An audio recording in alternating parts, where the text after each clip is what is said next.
वो वनवासी अपनी वानर सेना सहित समुद्र के तट तक पहुंच गया है।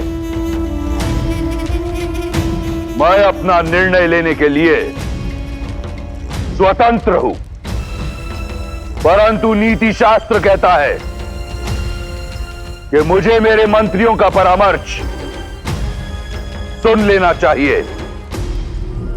महाराज, नीति अनुसार जिसके पास बल है वो जो करते हैं वही उचित है। आप सबसे बली है महाराज, फिर कैसी चिंता। आपके सभी बलशाली राक्षस, आपका पुत्र अतिकाय,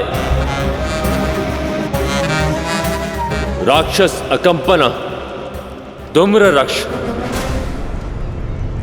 और वज्रधमस्त्र यहीं पर है।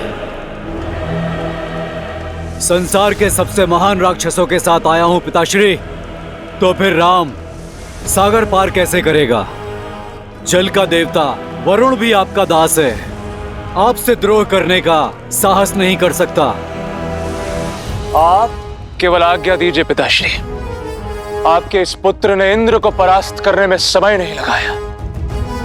मेरी शक्ति के समक्ष वो तुच्छ वनवासी कहां टिक पाएंगे?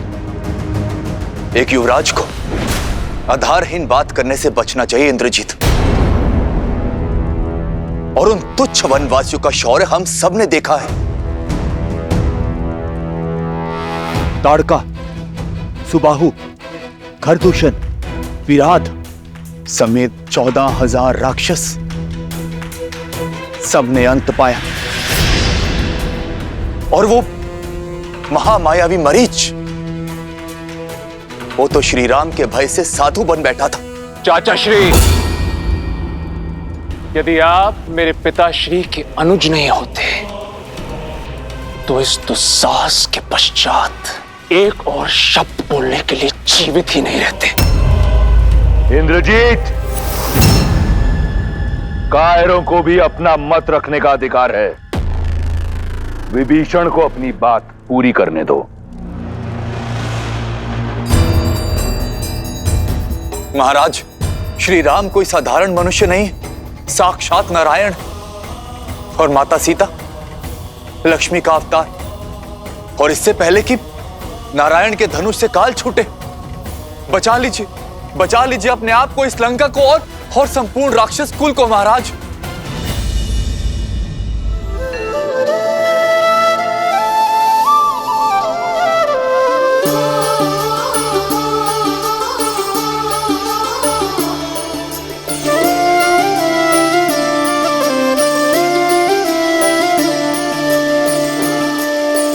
जन्म जन्म का है ये संगम, राम रतन सीता वैभव धन। एक है पौरुष, एक समर्पण, एक है रूप तो दूजा दर्पण। राम है लोचन, सीता दृष्टि, राम है बादल, सीता वृष्टि। मैं सदा आपकी अर्धांगिनी बनकर, आपके बल और संबल का स्तंभ बनकर रहूंगी। वचन देती हूँ कि मैं आपका हाथ कभी नहीं छोड़ूंगी। राम सिया राम, सिया राम, सिया राम, राम सिया राम, सिया राम। सीता को रखते हृदय रघुराई, पूर्ण राम को करने आई। सीता करती उनकी पूजा, राम से आसा प्रेम न दूजा। राम सिया राम, सिया राम, सिया राम, राम सिया राम, सिया राम, राम सिया राम, सिया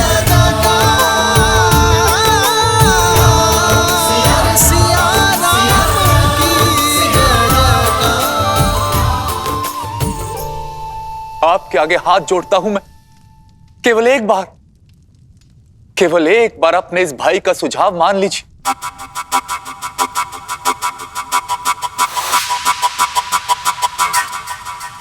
माना था, एक बार आपका सुझाव माना था चाचा श्री। राम के उस दूत को जीवित छोड़ा था और फिर सबने देखा कि उसने क्या किया। अब अपने दूत के किए का दंड राम स्वयं भुगतेगा। केवल मेरे पिता के एक संकेत मात्र का विलंब है। उसके पश्चात राम और लक्ष्मण का शीश कट के उनके चरणों में पड़ा होगा।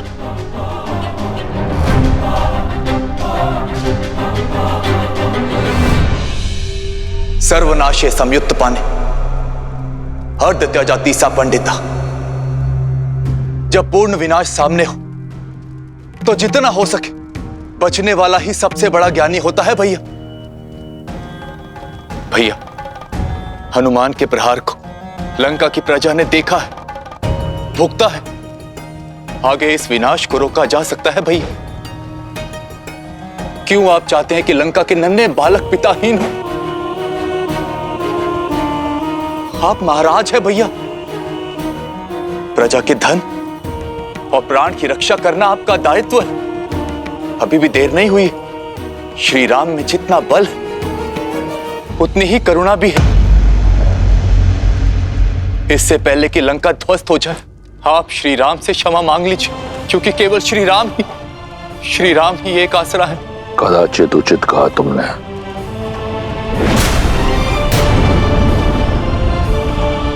राम के अतिरिक्त अब कोई आसरा नहीं है तुम्हारा।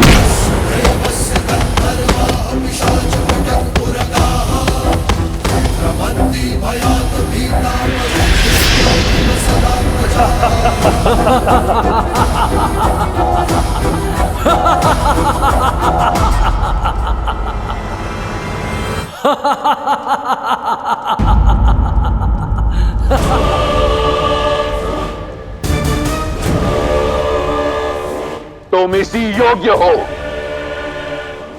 कि उस वनवासी के चरणों की धूल को अपने मस्तक पर लगाओ। उस राम ने 2 राक्षस क्या मार गिराए, इतना बखान। और तुम्हारा भाई जिसने सहस्त्रों वर्षों में सहस्त्रों वीरों का संहार किया, उसका कुछ नहीं।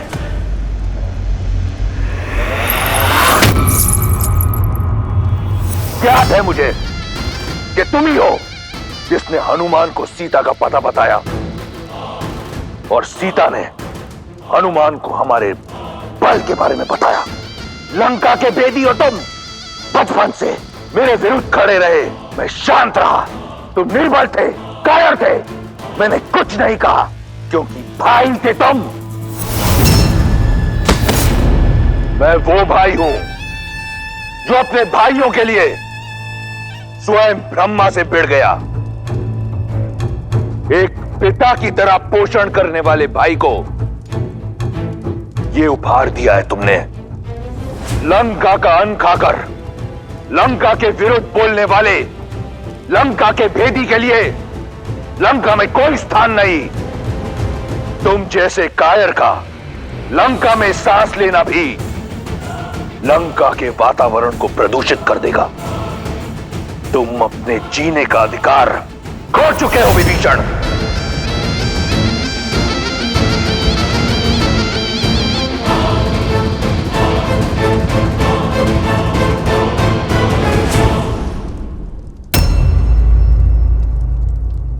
यदि मैंने माता को वचन नहीं दिया होता कि जीवन भर तुम्हारे प्राणों की रक्षा करूंगा, तो यहां इसी क्षण तुम्हारे प्राण हर लेता विभीषण।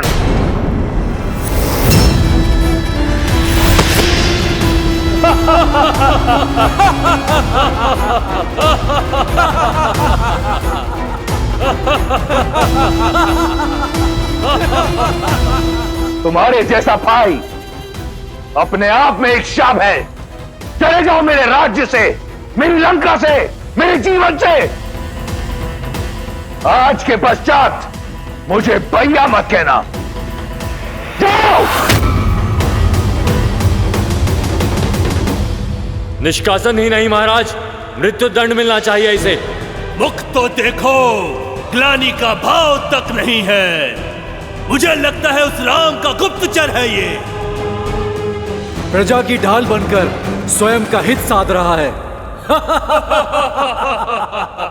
बुद्ध पुराण श्रुति सम्मत बानी, कही विभीषण नीति बखानी।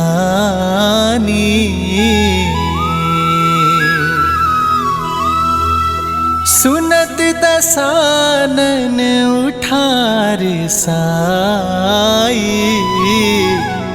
खल तो ही निकट मृत्यु अब आ।